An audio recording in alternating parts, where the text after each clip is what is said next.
Okay, I welcome you all with love. We start with a prayer, as I usually do with the merging the heavens and earth. Shimikud Kudushabihu Ushihinte. Mi ilu ar imulaya Chinuki Kudoke. Mi Dashim Kosrea Kolum. Amen. This weekend I was teaching at a really beautiful conference, and also gave a lecture on conscious parenting in Las Vegas. And there's a particular statement I made that I felt I wanted to share with everyone, which is marriages are more than for procreativity. They're more than making children. It's a much, much bigger picture. And sacred relationship is part of that. Parents model for their children the whole principle of sacred relationship and intimacy. Without that modeling, without that social spiritual development, society doesn't do so well. Now, is that an exaggeration? Well, let's kind of look at the data. We're having a whole lot of school shootings. It's been going on for a while. And what we see is, with one exception, all the school shooters were raised in a setting in which there was no father. That's a pretty important statement. When we look at the sociology of this, it doesn't matter the class, doesn't matter how much money. What the data shows is when you have a single parent, and that's usually the mother, the rate of teenage pregnancies is much, much higher than when we have a complete relationship. And for boys, the rate of boys going to jail is again far higher. So if we kind of take a statistic in jail for males, what you see is an extremely high percentage of males in jail who are raised in fatherless homes. So the data is very, very strong. Okay? Now, there's been a change, and it's, in a sense, going downhill. In the 1960s, which is my generation, 72% of people were married. And by 2008, that drops to 51%. That's a big job. In terms of stages of fertility, about 65% in that same time of the people who are, in a sense, in that fertile stage were married. Now we're looking at 26%. We are seeing some major social change. And we look at, again, I'll refer to the school shootings only for a moment more, but it's really a phenomena of the last 10 or 15 years. Before that, it didn't happen.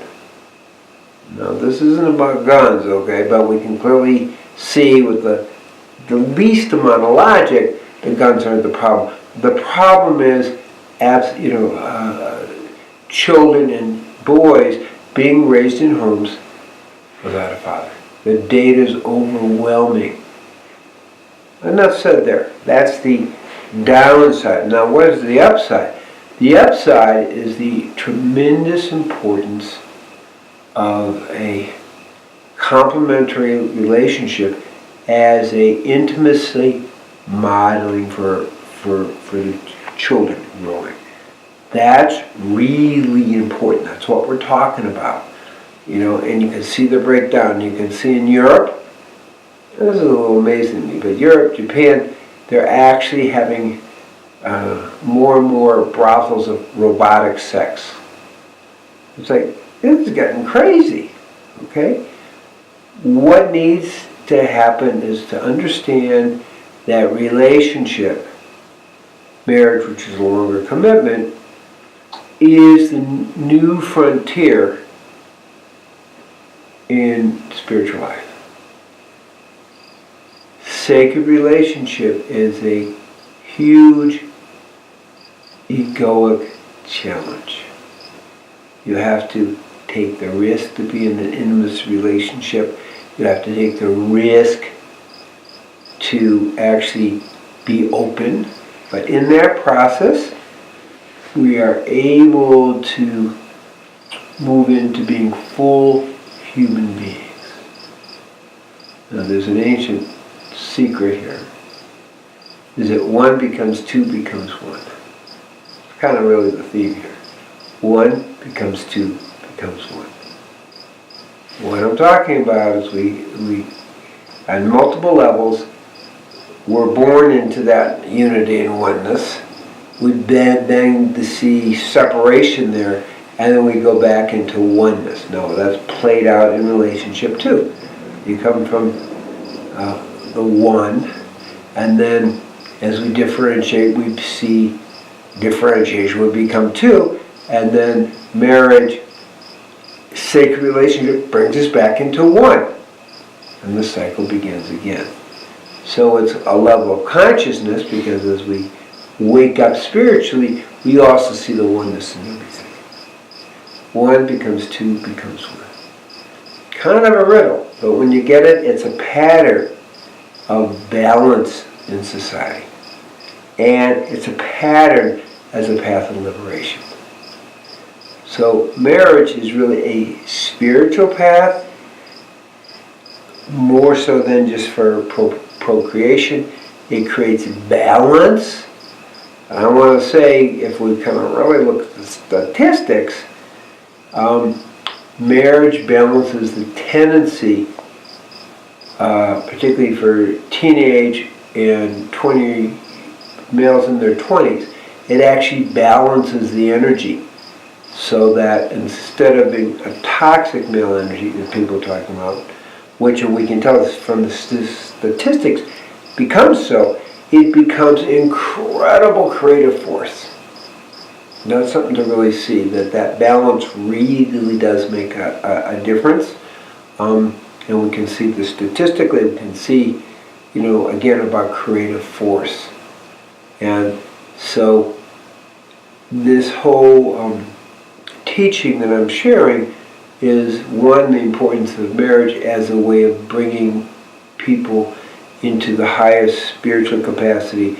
We do know that married people live longer, are happier, have less depression, are more productive. There are many pieces that go along with it being a foundation for civilization since pretty much the beginning of time. Now there are different variations, but that's still a linkage and a foundation. According to the development of humanity, since the very beginning of humanity. So it's time for us to maybe start honoring the sacred relationship and honoring the whole idea of marriage is way more than procreation, and begin to move out of the chaos that our society is happening really in Western civilization, and move back into some order that allows for incredible creativity, incredible growth, physically, emotionally, mentally, and spiritually. So this is not exactly a politically correct message at this time,